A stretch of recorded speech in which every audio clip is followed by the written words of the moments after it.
Hello, welcome to Revenza Tales, where we untangle tales of betrayal and dramatic comebacks that will capture your soul. If you're addicted to stories of justice and hard-hitting comebacks, click that subscribe button, enable notifications, and give us a like to become part of our family. Leave a comment below with your own tales of striking back, we can't wait to hear them. Envision putting your heart and soul into a dream, just to have it taken away from you by a person you cared about.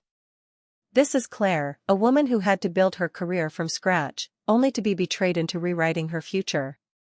Be prepared for a roller coaster of ambition, lies, and a comeback that'll leave you on the edge of your seat. Claire Sullivan never thought she'd leave behind everything she had.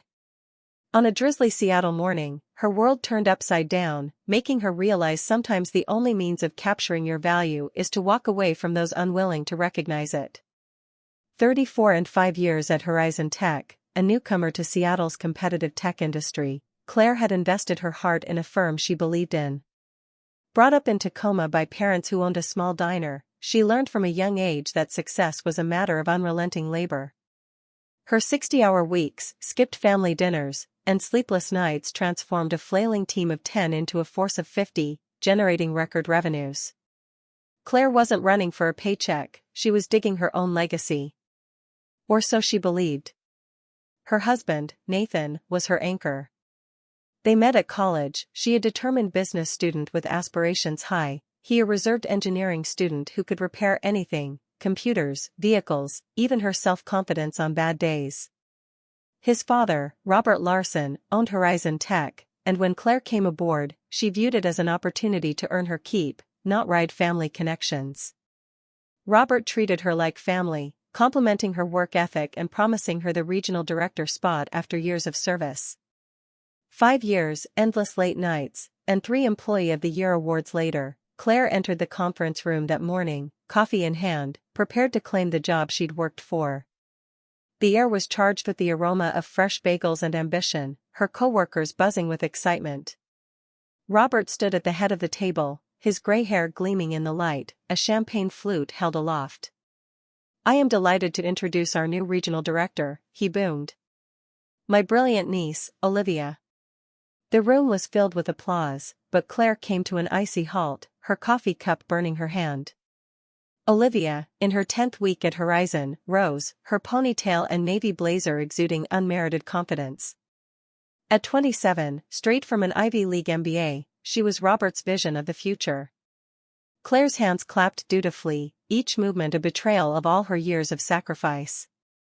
Robert's gaze locked with hers for an instant, guilt flashed, then disappeared as he turned away. "Claire has been a tremendous mentor to Olivia already," he said, his voice patronizing, grating. "I know she'll keep supporting our new director." The word support landed like a punch, implying she'd train her replacement with a smile. Her chest tightened, but she kept her face neutral, nodding like the reliable Claire they all expected. As the meeting dissolved, colleagues avoided her gaze, their pity sharper than the betrayal. Lisa from accounting squeezed her shoulder, whispering, "I'm so sorry, Claire." Claire managed a nod, her throat too tight to respond. Back in her office, her nameplate, Claire Sullivan, Senior Operations Manager, felt like a cruel joke. Her phone buzzed with a text from Nathan, "Director yet?" "So proud."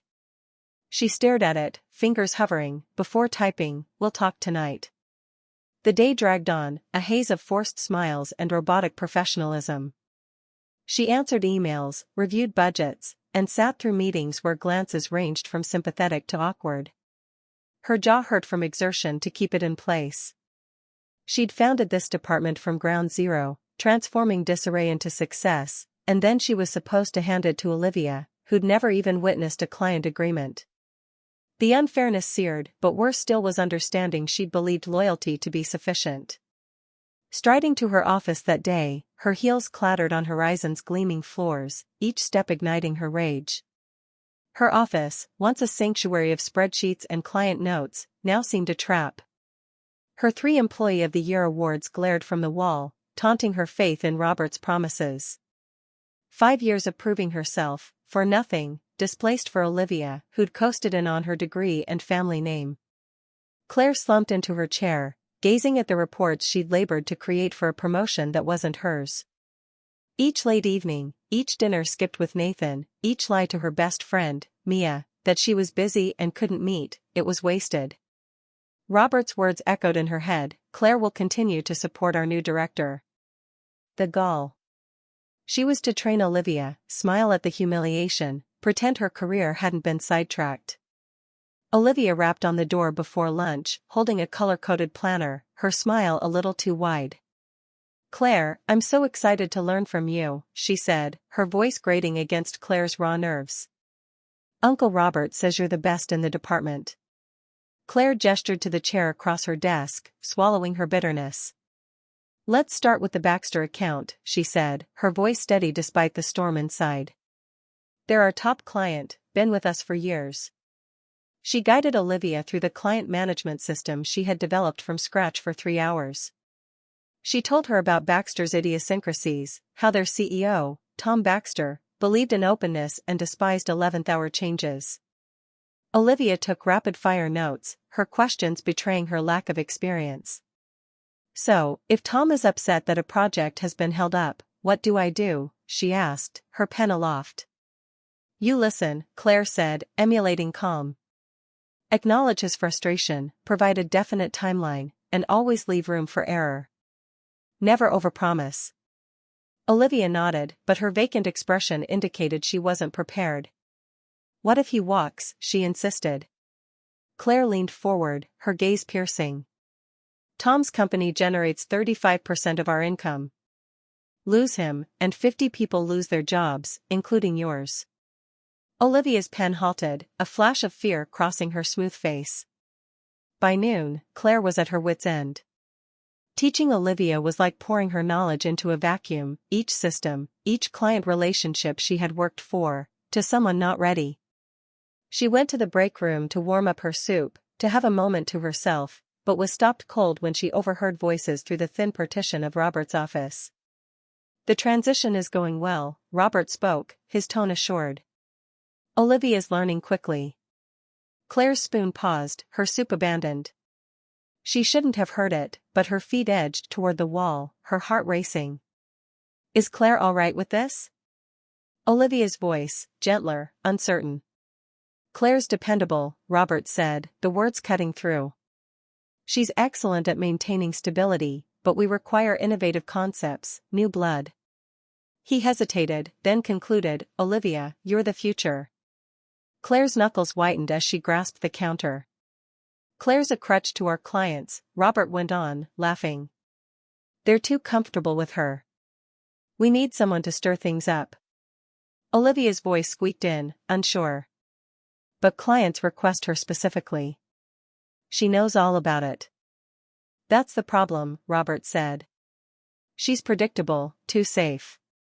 At 34, she's not the fresh blood we require. We're doing her a favor by keeping her on. Claire's breath hitched, a favor. 5 years of her life, condensed into being a trustworthy crutch. He continued, unaware of her standing there. Claire will adjust. She has no option. No option. The words had sparked a flame in her breast, not boisterous, but fierce, a stillness that reconfigured everything. She picked up her soup and went back to her office, her hands shaking not from fear but from clarity. Seated at her desk, she gazed at her screen, Robert's smug dismissal ringing. She'd thought loyalty was reciprocal, working late, missing weekends, turning down headhunters because she trusted Horizon. She'd believed Robert, who'd summoned her family, who'd used the director position like a carrot on a string. But to him, she was a temporary filling, holding up the company until Olivia. That afternoon, she coached Olivia with level-headed efficiency, explaining vendor contracts and project schedules. But within, her thoughts whirled. Each step she outlined, each client hint she offered, wasn't just for Olivia, it was a reminder of her own worth. She was documenting her value, every talent she'd developed, every sale she'd made. Not to show Robert anything, but to take herself back. Stepping out of the office, the Seattle rain had become a mist, echoing the clarity falling over her. On the drive home, city lights blurred through her windshield, and a burst of determination ignited. Not yet hope, but something harder, a plan hatching in the dark. Robert believed she had no choice. He was about to find out how mistaken he was. Driving into her driveway, the welcoming warmth of her kitchen windows seemed empty. Home was where she was supposed to retreat, where she could strip away the corporate persona and be Claire. But tonight even that was tainted. How could she break it to Nathan that his father had destroyed her career with a champagne toast and a smile? She sat in the car, observing neighbors taking dogs for a walk, their lives unaffected by her tempest. At home, Nathan had laid out the table, the scent of his homemade lasagna wafting through the kitchen. One glance at her face, and he drew out a chair. "Sit," he told her, his tone soft but firm. "Tell me everything." She poured it all out, the announcement, Olivia's promotion, Robert's breakroom words, predictable, safe, no choice.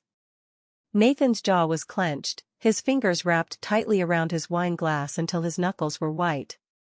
"He told you you're safe and you didn't need it," he snapped, his voice tight, anger leaking through only rarely. She nodded, repeating Robert's words exactly. Nathan sat back in his chair, raking his hands through his hair. "I am going to call him right now," he declared, grasping his phone. Claire caught his wrist with a firm grip. "No, Nathan. This is my battle." He gazed at her, his eyes questioning, torn between his love for her and anger at his father. They ate in silence, the lasagna flavorless despite Nathan's effort, the heavy blanket of betrayal hanging between them. Following dinner, Nathan cleared the plates while Claire sat at the kitchen table, her laptop on, a mug of chamomile tea cooling beside it. The house was still, the Seattle rain pattering gently on the windows, reflecting the tempest gathering within her thoughts. Nathan worked late the following night, leaving her the quiet she required to take action. Her fingers hesitated above the keyboard, poised, her heart thudding with the gravity of what she was doing. She typed slowly, "Dear Robert, please accept this letter as formal notice of resignation from my role as Senior Operations Manager at Horizon Tech. My last day in 2 weeks. Thanks for the past 5 years of opportunities. I've learned lots of valuable experience and wish the company continued success. Sincerely, Claire Sullivan." She read it 4 times, each reading stripping a weight from her shoulders, the words clean and final. No hostility, no accusations, just a conscious step toward freedom. She typed out the letter, signing it with her favorite fountain pen, its ink flowing smoothly, and mailing it in a crisp white envelope. Closing the laptop, she felt a sense of peace wash over her, and that evening, she slept soundly, unencumbered by Horizon Tech's weight for the first time in years. The next morning, Claire got dressed with purpose, selecting her navy blazer and skirt, the combination that always made her feel invincible. She topped it off with her grandmother's pearl earrings, their understated sheen a reminder of her resilience. Today was not like any other day at Horizon, it was the day she would take back her power. She got to the office early, ahead of the whir of activity, and set the envelope on her desk, its stark white brightness contrasting with her neat chaos of client files. She conducted her morning business, responding to emails, adjusting a vendor report, catching up with Lisa from accounting about a payroll glitch, like nothing had changed. But inside, her resolve was ironclad, a quiet fire burning steadily. At 10:30, she picked up the envelope, her fingers steady, and walked to Robert's office, her heels clicking purposefully on the polished floor. His assistant, Ellen, greeted her with a warm smile. "Morning, Claire. Robert's on a call, but he'll be free soon." Claire nodded, her voice calm. "No hurry, Ellen. I'll wait."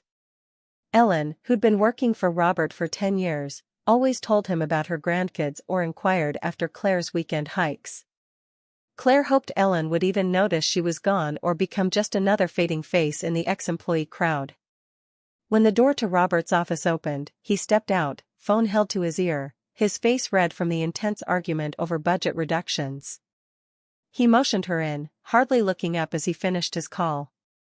Sitting across from his cluttered desk, Claire waited, the envelope heavy in her hands. When he hung up, he leaned back, distracted. "What's up, Claire?" "I've got back-to-back meetings." Without a word, she slid the envelope across his desk, its edges sharp against the wood. He frowned, grabbing his letter opener and slicing it open with a quick flick. As he read, his expression shifted, confusion, then shock, then a flush of anger. "You're not serious," he said, standing abruptly, his chair scraping the floor. "This is a stunt, right? A play for leverage?" Claire remained seated, her hands folded, her voice calm but unyielding. "I'm serious, Robert. My last day is in 2 weeks." He paced, his gray hair catching the fluorescent light, his voice rising. "You can't do this now, Claire. Olivia needs your expertise. The Baxter account alone." She cut him off, her voice firm but cold. "Olivia's keen. She'll cope." He halted, looking at her, his eyes narrowing. "This is regarding the director's position, isn't it? We can negotiate title, salary increase." Claire rose, adjusting her skirt, her stance intentional. "It's not about the title. It's about respect, or the absence of it." She held his stare, unyielding. Family doesn't train someone to take their place without warning. Family doesn't call them a crutch behind their back, tell them they have no choice. The silence between them was thick, years of unspoken truths weighing heavy. Robert's face went pale, his tone low. "You heard that?" Claire nodded, her eyes unwavering. "I heard everything." He collapsed into his chair, appearing older, smaller. "You didn't understand, Claire. We appreciate you." She moved toward the door, her hand on the handle. "I got it. You were right on one point, I was predictable, justifying being taken out of the game. But I'm through with that." He opened his mouth, but she was already striding out, her steps deliberate. Ellen glanced up, concern dancing in her eyes. "Everything all right, Claire?" Claire gave a genuine smile. "It will be, Ellen. Mind you take care." In her office again, she felt freer, as if she'd discarded a burden she'd carried for years. The choice made, irreversible and liberating. Her phone rang, coworkers already whispering, news flying like fire. The next fortnight would be a gauntlet, but she was prepared. For the 2 weeks following, Claire moved through Horizon Tech with an odd combination of professionalism and finality. She responded to emails with deliberation, wrote down every step in careful detail, and taught Olivia with the same conscientiousness she had always demonstrated. But every assignment was one step further toward freedom, a means to exit with dignity preserved. In the corridors, coworkers whispered, some provided discreet encouragement, slipping her sheets of support, while others shunned her, as if her decision to resign was a betrayal on an intimate level. Olivia was unyielding, her planner stuck full of reminders, her questions suffused with increasing desperation. "Claire, how do you deal with a client who insists on weekly customized reports?" she queried one morning, her voice trembling. Claire walked her through it smoothly, step by step, anticipating Olivia would stumble without her.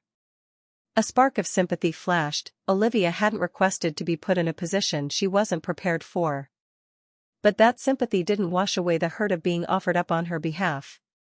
Nathan was her anchor at home. Shelving the right decision, he'd said the other night, filling her a glass of Pinot Noir as they sat on their creaky leather couch. "I wish I'd called out Dad's garbage sooner." Claire squeezed his hand, her voice gentle but unwavering. "This wasn't your fault. I hung in too long, thinking loyalty would reward me."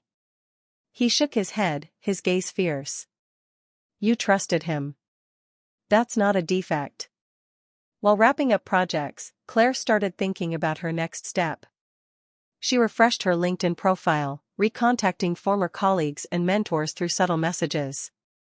She tweaked her resume, emphasizing her contribution to expanding Horizon's staff and acquiring strategic clients such as Baxter. Seattle's tech industry was lively, but a new beginning elsewhere brought a jolt she hadn't experienced in years. It was a rainy night, scrolling through job boards, when she came across an ad for a regional operations director at Pinnacle Innovations in Portland, Oregon. The job, managing client relationships, heading 3 teams, and putting merit first, seemed made for her. Her heart started racing as she bookmarked it, possibility smoldering like fire in the dark. But doubt crept in, a shadow of it, a fear that Pinnacle's recruiters would interpret her resignation as weakness. She pushed the thought aside, focusing on the opportunity. Her final day at Horizon was understated. She submitted her last reports, cleared her desk of personal items, and said quiet goodbyes. Lisa hugged her tightly, whispering, "You're going to shine, Claire." Claire smiled, hoping Lisa was right. As she walked out, the Seattle skyline loomed through the office windows, a city she'd fought for and was now ready to leave behind. Weeks passed, and unemployment was a peculiar cadence, silent mornings, bottomless coffee, and far too much time to think. Claire was tidying her home office, filing away dusty notes on clients past, when the phone rang, an unremembered number blinking. Her instinct told her to pick up. "Claire, Rachel Kim at Pinnacle Innovations in Portland," the voice replied, sharp as a razor and businesslike. Her pulse skipped, a beat she'd bookmarked. "I hope I'm not interrupting." Tom Baxter reached out, raving about your work at Horizon Tech. Claire's breath caught. Tom, the client she'd nurtured through years of late-night calls and careful negotiations, had recommended her. She hadn't realized her efforts had left such an impression. "That's generous of him," she said, keeping her voice even despite her racing pulse. "We have an opening for a regional operations director," Rachel continued. "Overseeing 3 departments, managing our top clients. Tom thinks you're a perfect fit. Interested?" Claire's mind raced. This was bigger than anything Horizon had offered, a chance to lead on her terms. "Very interested," she said, her voice steady but her heart soaring. The interview process was intense, virtual meetings with team leads, a presentation on client retention, and a grilling on her strategic vision. Pinnacle's team was incisive, collaborative, the antithesis of Horizon's nepotism. But late one evening, doubts intruded. What if Robert's words on her being too safe trailed behind her? She pushed them aside by preparing rigorously, practicing responses, and relying on Nathan's prodding. The call from Rachel came a week later, and Claire's hand shook as she picked it up. "We'd like to extend the offer," Rachel stated, and Claire let out a breath, a grin breaching. The lesson learned from this tale is that betrayal can shake your foundation, but your talent and strength can build a better future than the one you lost, reminding us to leave behind those who will not appreciate us and seize the opportunities we're worthy of. Hi everyone, welcome back to Revenza Tales, where we bring you tales of betrayal, strength, and legendary victories that revitalize your soul. If you're inspired by tales of reclaiming your worth, smash that subscribe button, turn on notifications, and drop a like to join our fierce community. Comment below with your own stories of breaking free, we're all ears. Claire's journey at Horizon Tech was just beginning, but the shadows of her past at Horizon Tech loomed large. This final chapter is proof of your worth, not to the ones who broke you, but to yourself, in a world that challenges you to get up. Prepare yourself for a tale of determination, opportunity, and a moment of redemption that'll have you cheering on. In her last interview at Pinnacle Innovations, CEO Ethan Caldwell leaned across the room, his gaze piercing but kind. "Why did you quit Horizon Tech?" he asked, his words straightforward. Claire breathed deeply, selecting honesty over sheen. "I ran into a glass ceiling that wasn't about how I performed. I discovered loyalty without respect is merely servitude." Ethan nodded, a small smile surfacing. "We don't believe in ceilings around here, Claire. We celebrate outcomes." "Sound fine?" She smiled, her heart easing. "Sounds perfect." 4 days afterward, Rachel Kim phoned with a proposal that left her stunned, a 35% raise, stock options, and the title of Regional Operations Director. Skimming the contract, Claire felt a jolt of excitement, a flash she hadn't experienced in years, like a door creaking open to a whole new life. But a flash of uncertainty crept in. What if Horizon's betrayal had left its impression on recruiters? She brushed it away, signing with a firm hand, eager to earn her spurs on her own terms. Her first day at Pinnacle's Portland office was like entering a new world. The sharp, open-concept space hummed with activity, its technology seamless, its atmosphere collaborative. Better than that, Claire felt noticed the moment she entered. Her direct report, Sophie, welcomed her with a thorough briefing and a sincere smile. "We've been struggling with the Harper account," Sophie said, her voice eager. "We need your expertise." The word expertise landed like a gift, reigniting Claire's confidence. Pinnacle was everything Horizon Tech wasn't: transparent, merit-driven, alive with possibility.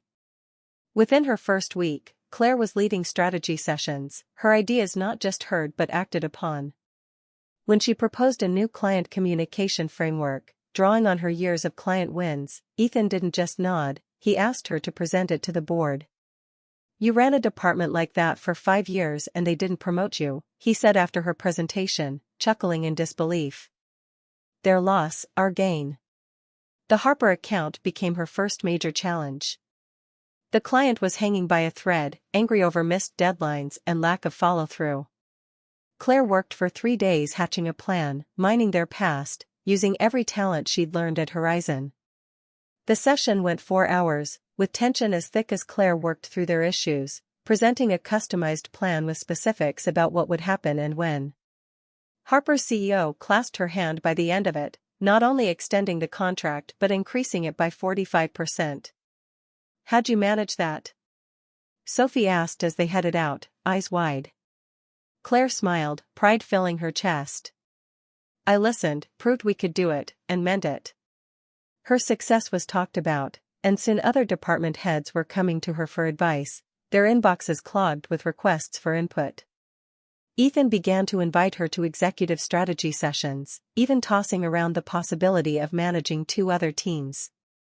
At Pinnacle, more responsibility equaled opportunity, not exploitation. By her second month, her team numbered 22, and their numbers were the best in a decade. But rumors from Horizon Tech began to filter back to her, whispers of a lifelong past. At a Portland technology mixer, Jenna, one of her old clients from Cascade Ventures, beckoned Claire aside. "Horizon's a disaster since you left," she said, shaking her drink. "Our new contact takes weeks to reply, nothing compared to your same-day responses." Claire's heart fell, not for Robert, but for the colleagues who were caught in the fallout. A week passed, and Tom Baxter phoned, his voice somber. "We're pulling our contract from Horizon," he explained, recounting Olivia's bungled calls and missed deadlines. "Losing you was their biggest mistake." Claire cringed, knowing Tom's departure, 35% of Horizon revenue, would mean layoffs. Real people, like Lisa, would suffer because of Robert's nepotism. The unraveling at Horizon grew increasingly clear over time. One night, Lisa called, her voice shaking. "Claire, I obtained your number from Nathan. Rumors of layoffs. We lost Baxter and 2 other accounts." She hesitated, her words stumbling. "Some people are accusing you of stealing them." Claire's gut turned over. "Lisa, I didn't steal anyone. I left on good terms." "I know," Lisa spoke hastily. "We witnessed how Robert treated you. But people get scared. I have a child in college, a home mortgage." Claire considered Pinnacle's growth, new jobs on the horizon. "Can you pass your info along to Rachel Kim?" she asked. "We're hiring." Lisa's sigh of relief was heard. "You're a lifesaver, Claire." Assisting Lisa felt just, but it provoked thought. Claire hadn't wished for Horizon to fail, only for Robert to recognize her value. His decision to favor Olivia's alliances over her skill had shattered the company's foundation. A month after that, Lisa came on board at Pinnacle, excelling in a position that appreciated her talents. Other Horizon co-workers started making contact, motivated to be in a better situation, their LinkedIn messages a subtle rebellion against the dysfunction of Horizon. Claire saw that this wasn't merely about Horizon's fall, it was about individuals discovering places they were genuinely valued. 6 months into her tenure with Pinnacle, an embossed invitation showed up for Horizon Tech's annual awards banquet in Seattle. Nathan found her staring at it in their kitchen, the Seattle skyline visible through the rain-streaked window. "You're not going, are you?" he asked, his tone wary. Claire smiled, her resolve firm. "I am, not to prove anything to them, but to see who I've become." Nathan sighed but didn't argue, his hand squeezing hers. The dinner was held in a grand Seattle ballroom, a familiar venue from her Horizon years. Claire dressed in an emerald green that made her feel invincible, Rachel by her side for moral support.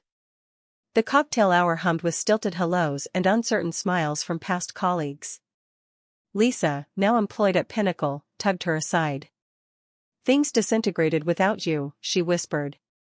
"Your departure woke some of us up, we're seeking better." Claire nodded, comprehending. "Sometimes you don't realize you're settling until someone shows you another way." When Robert stepped out on the stage, he appeared worn, his swagger muted, his suit a bit crumpled. "This year taught us about appreciating talent," he said, his voice strained, his eyes locking onto Claire's in the audience. And then the shock. "Our Excellence in Leadership Award goes to Claire Sullivan, whose impact still lingers." The room applauded, some loudly, others half-heartedly. Rachel pushed her forward, urging, "Go show them." Claire strode to the stage, her heart steady, her steps firm. Robert presented her with a crystal award, his smile fake, his eyes darting away. "Your commitment set a standard," he declared, his tone empty. Claire accepted the microphone, turning to the sea of known faces. "Thank you," she declared, her voice strong. "Horizon Tech learned me the value of working hard, relationships, and understanding your worth. Loyalty is important, but only if it's two-way. Effort is important, but only if it's visible. At times, the most courageous act is to leave what does not benefit you."